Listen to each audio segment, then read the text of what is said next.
So today we're going to have a look at the PC-1 again, but from not a emulation perspective. I said it was going to be a two-parter anyway, because there was a lot to cover for this machine to make it kind of worthwhile, really, to make it a video where it kind of shows everything, kind of what's and all about this machine, so you can make your mind up as to which route you want to go and if it's something you would like for yourself or your children and so on. So we're going to have a look at the PC-1, but from a perspective of a user that it was intended and built for, because at the end of the day we all as adults generally know how to work a computer, we all as adults generally know how to use an Android phone, and as adults we kind of know what we're looking for and how to point it towards browsers and so on. But where do children stand on this, and would it still make a really good children's computer, educational computer, as well as an all-rounder? So we're going to use this child, Marcus, again for his opinion on this machine, and he hasn't seen it, he's going to use it, and so the video might be full of little bits of kind of snippets and pauses and, you know, opinions of Marcus and so on all the way through, but most of it was done in real time. The only bits we had to kind of edit was the parts where it was getting a little too long and so on. Okay, so we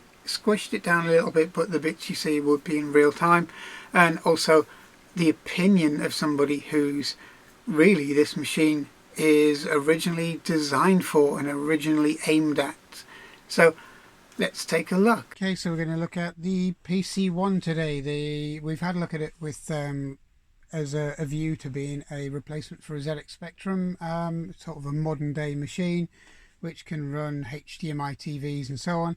And now we're going to have a look at the machine in general. So we're going to have a look at the machine from the point of view of what it was designed for as a child's machine and a machine that's easy to use for children. So we're going to take a look at the PC-1, and Marcus is just going to have a look at it and then tell us what he thinks of it by exploring the machine, and then we're going to compare it to another single board computer to find out what he thinks of both of them. So first I'm going to try going onto Apple Finger, see how that goes, and go onto some different games, see how it goes. So see what this is all about. Choose a level. Original winner. Original, because I've never played this game. This game's about like throwing apples and trying to kill the other opponents. Monsters, I think they are. Goblins, whatever you want to call them. So it's like it's set up very similar to a phone, if you notice. It's running Android. So if you want to go back to home, what should you press? Press home. Oh. Okay, so it's got a few games on, but it's not just for games. So if you go to the internet, Lightning browser. Yeah. You could watch videos of it on wrestling, like YouTube videos. I'm gonna see what happens if I search up YouTube.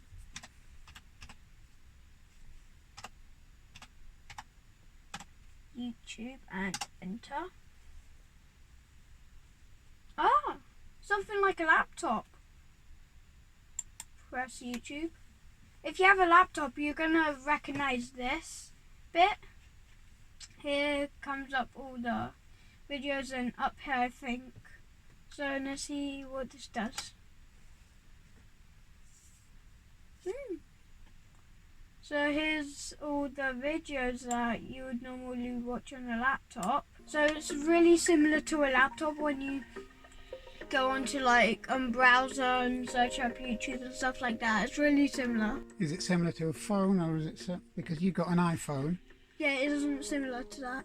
No, but it's similar to an Android phone like Brendan's. Yeah, and it's similar to a laptop or computer. And then you could just watch it like normal, as you would on a. Is it smooth? It's actually really smooth. Yeah. So again, if you want to press home, find out, you go back. You have to press the home button like that. but it still runs because it's multitasking. So go back to Lightning browser.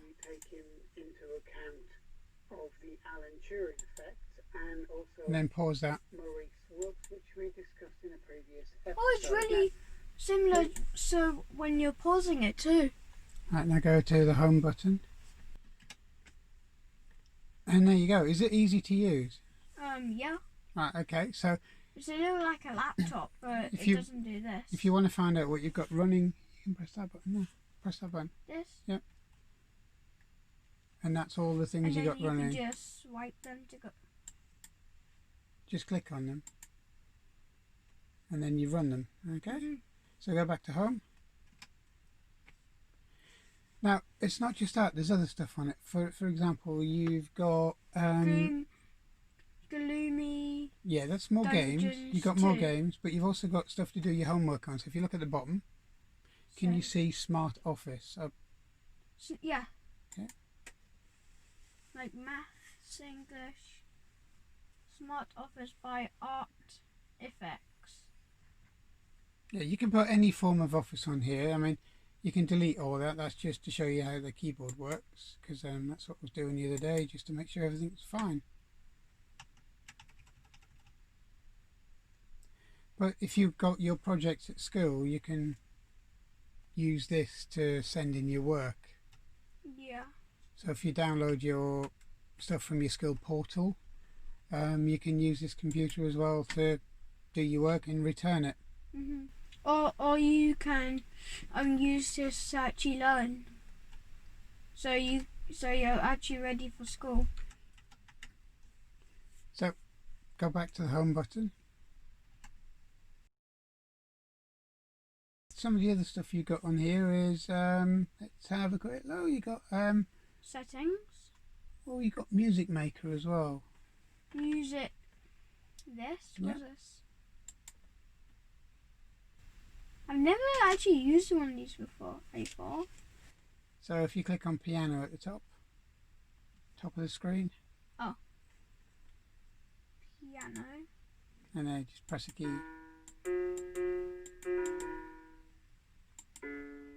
Okay. And this allows you to start creating your own music and then recording it as well. You've also got a tuner at the top and metronome for your timing at the top of the screen. And then press 120 and click start. That'll do. Click start. Start. So if then you add music to it on from the keyboard, you can keep time. Okay. Click on that one button there. Add tempo. Yeah. Okay. How do we? And then click stop if you want to stop it on the bottom. How do you add music? Well, you do that with the piano that you've just seen. So if you press home Start again, just home. Okay. We're just going to go through some of the stuff that's on here. Like Gloomy Dungeons. Well, that's 2, a maybe? game, but you've also you Oh, can also what's use this? it to run retro games as well. Or like Retro Arch. Well, if you look at there's a ZX Spectrum one in there, which you did on another Wait, video. there's a Spectrum. Yep, look at the top. Hey, is this? Yep.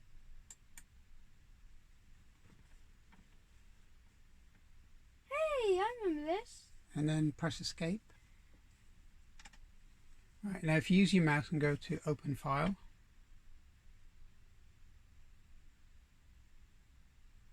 Open file.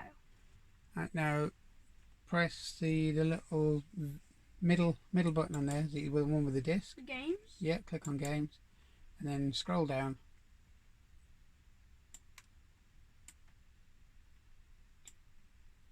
No. Just use the wheel. Oh. And go to J, just out of interest. We've tried this one before, but it's just to show because Marcus has never seen this before. And then go to, Jetpack. no, just pick one of the jetpacks. Okay, I'll do this one then. And then it loads jetpack. Oh, think I've seen this picture before. And this is normal jetpack.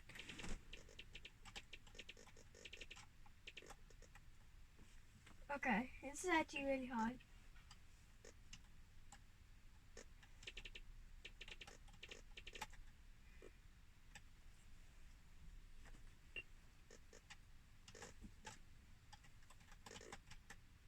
Oh, jeez. Okay. Okay, now that'll do. So you jetpack run, so we're going to press home and have a look at what else we can do on this machine. Okay, so all the while everything runs in the background, so if you press your little page button, Yes. yep, you can just flick through to whatever you want to play. And if you want to clear them, press the X. If you don't want to, so just press the X on each one. But there's also some other stuff on here which is very, very good, because you can actually use retro arch in the bottom left hand corner. Yeah, I found.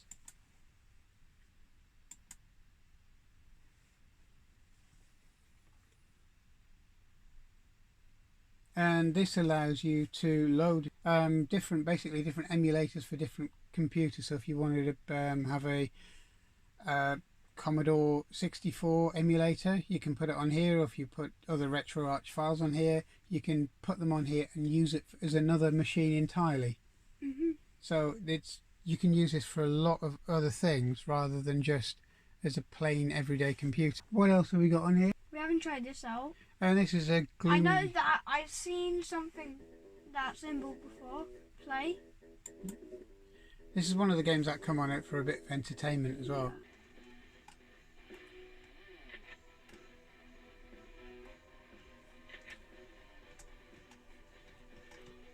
It's kind of a Doom-like game. It comes with the image. So go back to home. So that works, nice. And then you got things like chess, and you've got Chess? you've got tower jumper down the bottom as well. Tower jumper? Yeah. Oh, can I try that? Yeah. I think I've seen something similar to this, I don't know. Oh yeah, I have seen something like this. There's a game on this on iPhone.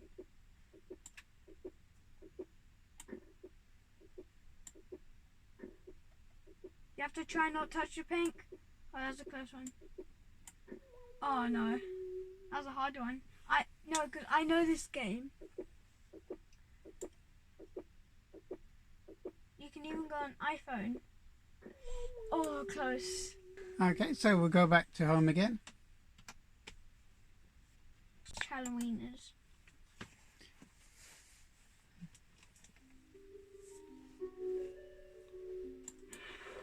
Oh, what's this? Oh, this is best scored Halloween. No, these are good ghosts. Don't kill them. These are bad ghosts. Destroy them by tap.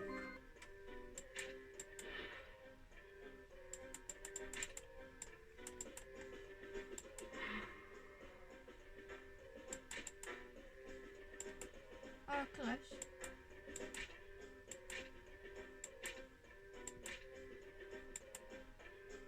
Oh.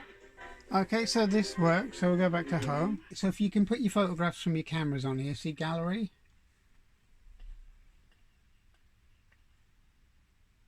Gallery. Put your videos on here. Yep. So if you click on, I know when they're on. so if you click on pictures, Oh, there's a screenshot on here. and it's the same as any other computer. Once you've put your photographs on them, you just click on them and you get them enlarged. So just pick one. This one. This one looks cool. Whoa, And it's really good high definition, and it would basically do everything that you want the machine to do. It looks so realistic, this. How do they do So once you've taken your photographs off of your camera or even your your phone. phone, you can store them on here, because there's quite a lot of memory in this machine, because it's got an 8 gig internal memory That's on a this lot. one, but also you can add extra memory to it because there's a card slot on the side, and it's you know, just anything that you can buy, really, whatever size you want, 32, 64, Wait, can you buy 128 stuff on this? gig. Like buy stuff online? Well, if you go back to home, this is another thing I was going to show you. You've also got paint packages on here. Just like, you know, your normal desktop computer, and you can use it as a normal paint package and draw and whatever you want to do on it. So it's just the same. Select which tool you want to use. How do you use it? Oh. Just the same as every other paint package.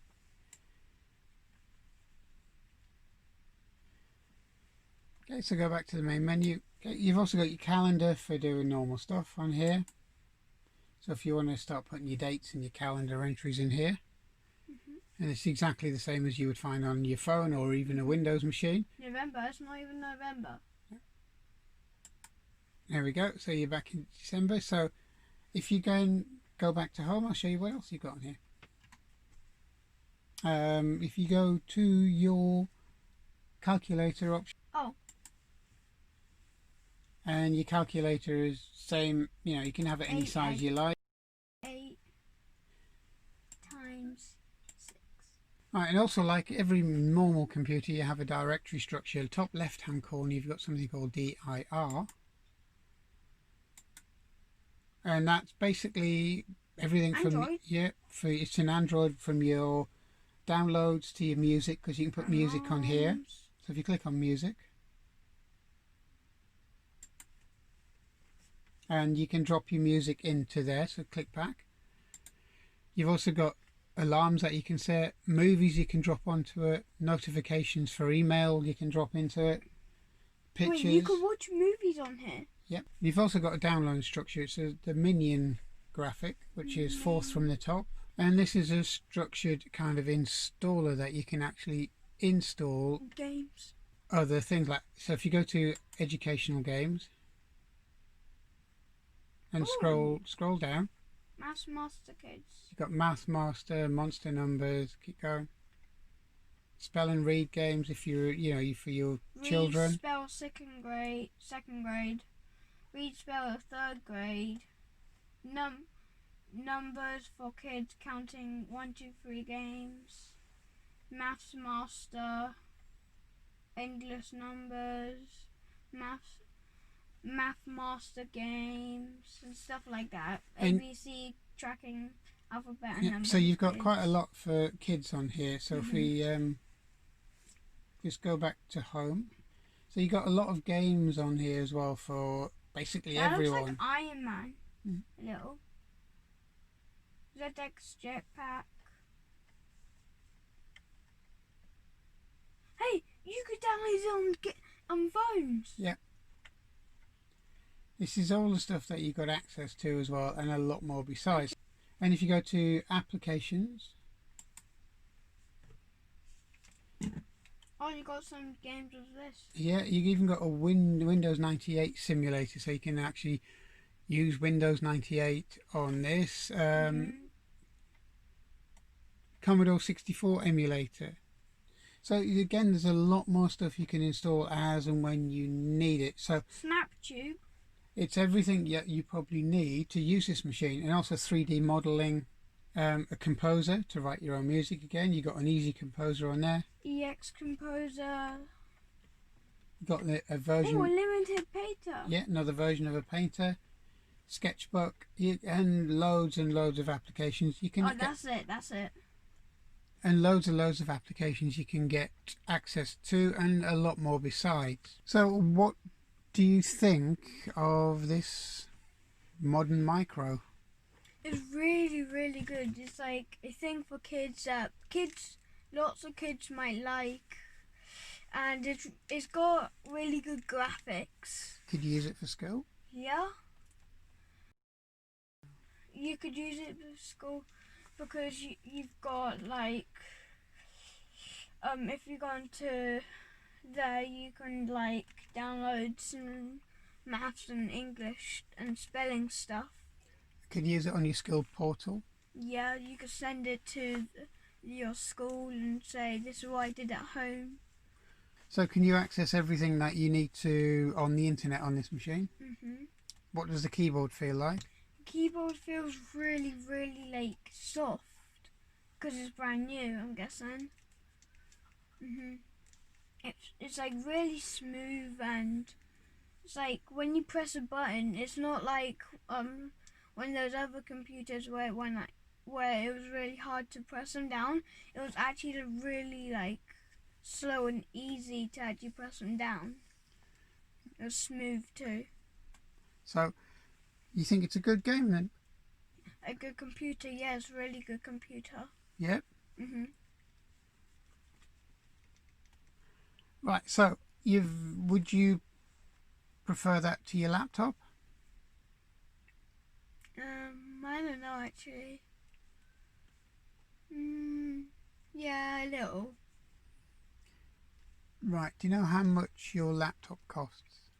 1,000 something. Yeah, it's quite expensive, yes. Mhm. Right. Do you know how much this little PC-1 costs? 100 something. How much?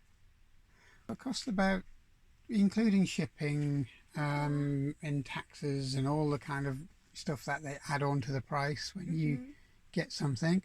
It comes to about £60 plus postage for the UK. That's actually really cheap. Yeah, it is.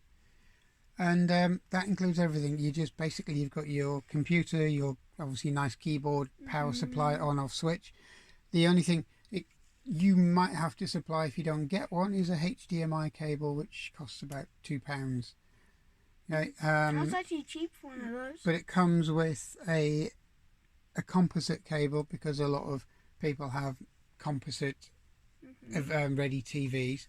But if you want to run a HDMI, it costs about £2, and it comes with a power supply from 110 to 240 volts. And one of the And obviously the on-off switch. So there's not really anything you have to kind of buy for it, apart from maybe an adapter and a HDMI cable, which is only going to set you back about £3 or £4, wherever you're buying them from.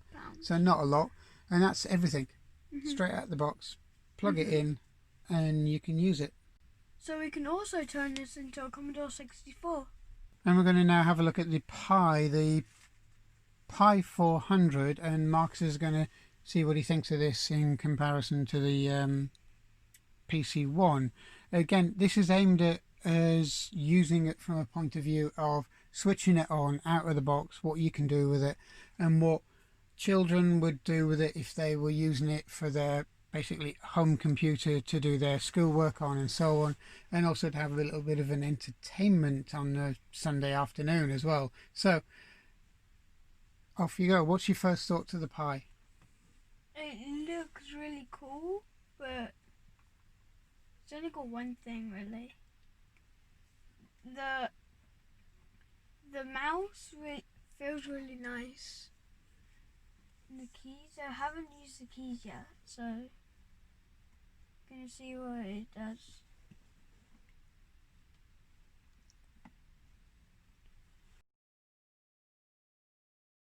What's that do? Work it out. So internet, okay, what would you think, how would you access the internet? I don't know actually. It's not as easy to use, is it? No. No. There's only one thing called the waste bucket. Right, so if you go up to the circle above it, there's a little internet. A globe, yeah. Oh.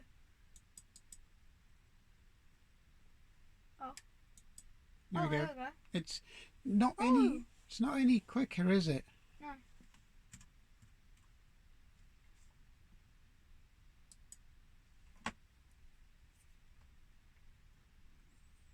This is actually similar to a laptop too.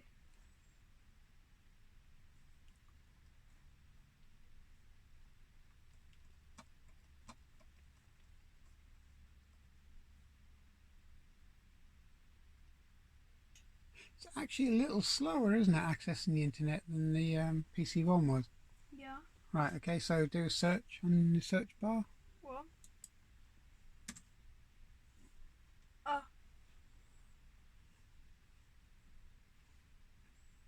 Just scroll down and pick one. Pick that one.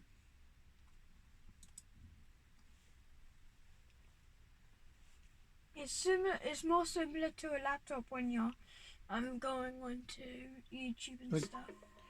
It's slower, but it's slower. It's like really slow. Runs the same.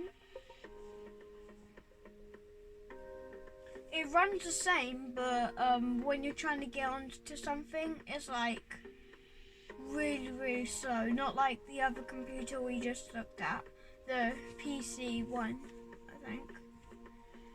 It's slower. And to a laptop, you have to double click and it's like you're on. Let's have a.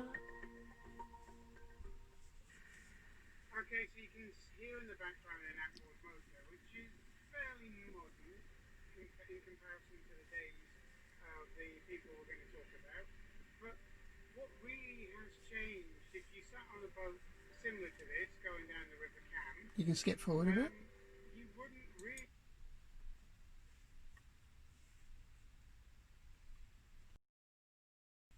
Which she named Delilah. The system was encoding and decoding voice communications and was intended to use.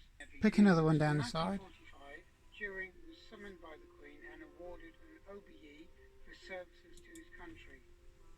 And in 1949, he was made a deputy director.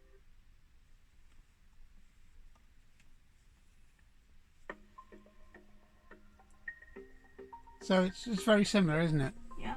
Okay, so you can click it off, and then how do you find anything else? Go up here.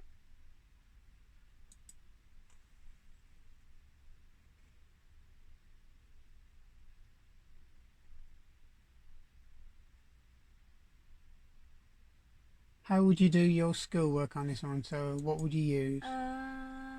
Click on the Raspberry thing again at the top, and then go down to Office, and then find what you go if you're going to write. That's it. Writer. Look for writer. Go down. Oh, scroll. So, writer. Oh no. Oopsie, I pressed the wrong one. No. No, that's fine. Okay, it's LibreOffice. It does writer, spreadsheets, database. You know, it's very similar to that other package that was on the other machine. Yeah. So that's how you would do your schoolwork on here. But just have a play and see which machine you would use the most and which would be the easiest one to use. So have a play. I'm trying to exit out of this.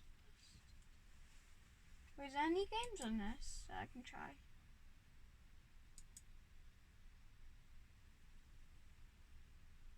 Games. Hey, it's Minecraft Pocket Edition. But this is something that you could put on the other computer anyway. Yeah. So click that off and find out what the differences are. Okay, I don't know how to. Okay, you've been playing around with it for a little while. What do you think of this machine? It's slow. When it loads, try and use the keyboard. Tell me what you think of the keyboard.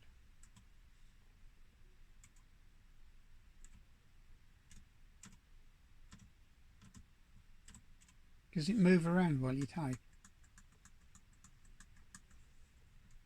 Yeah.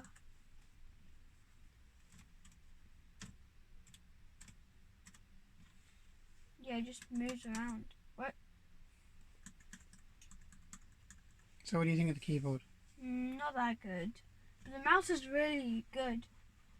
It's like the keyboard isn't that. It's half and half. Is it as good as the other one with the proper keys on it? Nah, but the mouse is really good. Okay, that's cool. Right, so what do you think of getting around the version of the operating system on here compared to the PC-1? PC's better because, like, it's not that smooth really, and it takes a long time to, like, it takes a long time to actually get on stuff on here, but with PC they'll tap you on, really. Which is the best? Now explain. The PC-1 is better. The PC-1 is better because it's actually way quicker to get on stuff, and the keys are way smoother. And if you actually use the keyboard, it does not move around when you're trying to type something. It gives you a choice. But if you're using it for school, which one would be the easiest computer to use? The PC-1. Why? Because it's way easier to type. And what about? And it doesn't move around. So like, if you're like, and it just goes like that for the, what's it called? Raspberry Pi. Raspberry Pi 400. And how, if you wanted to just switch it on and use it for a quick game, which is the easiest one? PC-1. Which is the easiest one to use on the screen itself, as in to navigate around the screen, to find things? PC-1. Because it's got all the stuff out. It's not just in like one tiny box. And you're used to mobile phones, aren't you? Yeah, and like laptops and stuff like that. And the PC-1 is more like a mobile phone? Yeah, and it's more like a Commodore 64 too. Tiny with the keys. It's like, the keys are like similar to the Commodore 64 keys, so they're really good. Right.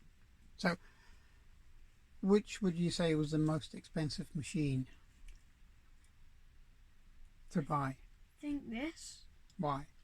Because even if it is really small, a small machine, it's very, I do not know what the word is, but like, I don't know how to explain it. It's like, I don't know, because I don't know how much. It's okay. Right, that one costs nearly £100 to buy. Mhm. And the PC-1 Only costs 60. Yeah, including because it's a postage. better one. Because it's better. And that's how much it is. So if you bought the PC-1, would you be sad that you bought it or happy that you bought it? Happy. If you bought the Raspberry Pi, would you be sad or happy that you bought it? In the middle. What's the worst thing about the Pi? That they're all in one small box. Everything is just in one small box. You can't like have them out in like here like the Pi 1. You mean on the screen everything's just on a menu at the top? Yeah. The PC-1 is better because it's got them all out. You don't have to just go. You don't have to go into like this tiny folder and just go, which one do I want to do? You could just see the actual bigger size of them to see what you want to play. As a kid for every day. A kid for every day, yes. Which one? A PC-1 is better for me. I don't know about anyone else, but for me, a PC-1 is better. Later, would you like a Raspberry Pi later on, or would you like the PC-1 to be upgraded as you need it upgraded with something faster inside of it and a bit more powerful? And yeah, I'll do that, like upgrade it so like everything was more like faster and powerful. As you needed it? Yeah. But not right away? No, not right away. I would get used to it first and then upgrade it. But you can't do that with the Raspberry Pi. But you can with a PC-1. You can actually upgrade the main board inside of it very easily. And because the case isn't clipped together like the Pi, it's accessible. Yeah, you can't just take it off, switch it to the upgraded one, put it back on. No, it's nearly impossible. I think impossible to actually upgrade a Raspberry Pi 400. I think it's nearly impossible. Right, so I hope you enjoyed that. It's a bit of a different look because it needed to come from the kind of people this machine was originally aimed at, and that was as a general computer or an educational machine. As a general PC, it works, it's Android, and it will do most things that most people want to do, especially if they're used to using tablets and the like. But as an educational machine, and a machine that's easy to use, this little computer, this little micro, is definitely easier and more intuitive to use than a Raspberry Pi, say, with the the Raspberry Pi image on it, because it's more point and click. It's more kind of easy for people who are used to mobile phones or used to anything really nowadays, such as kiosks, ordering things at a McDonald's even, where it's just literally point your finger at an icon and that's it, and basically everything will work from there. So the little machine was kind of a hit, really, and it is worthwhile. The intention behind this machine originally was for education use and to allow it to be used as a home computer, as a general machine, and it was also very good at emulating other machines such as the Commodore 64 and the ZX Spectrum. So if you just want a machine to give to your kids, or even use yourself as a browser, ordering your shopping, all that kind of stuff that you would normally do, then it's a brilliant machine for that. But if you want to use it as an educational tool, it makes a lot of sense, and it's relatively inexpensive. And the keyboard's a hit on this machine, the style of the machine's a hit, the ease of use is a hit. So all in all, it's not a bad machine, and it's got a decent turn of speed about it, even if you compare it to a Raspberry Pi for everyday use as well. And you don't need a massive amount of power to browse YouTube, to browse the internet, to get your schoolwork uploaded, to do your online ordering and so on. So it will do most things for most people in that respect. So I hope you enjoyed this. There would be a link at the bottom of the description as to where you can get these from, and also a link to the website as well, the Crewman Retech website. So have a look at that, and hopefully you'll be able to find out a little bit more about it, find out where to order it from, and so on. And every machine that's ordered through the website, or via the website as well, will have a donation towards trying to end digital poverty, to providing computers, laptops, even these, to people who need them. Okay, so thanks for watching, and I hope to see you soon. Thank you.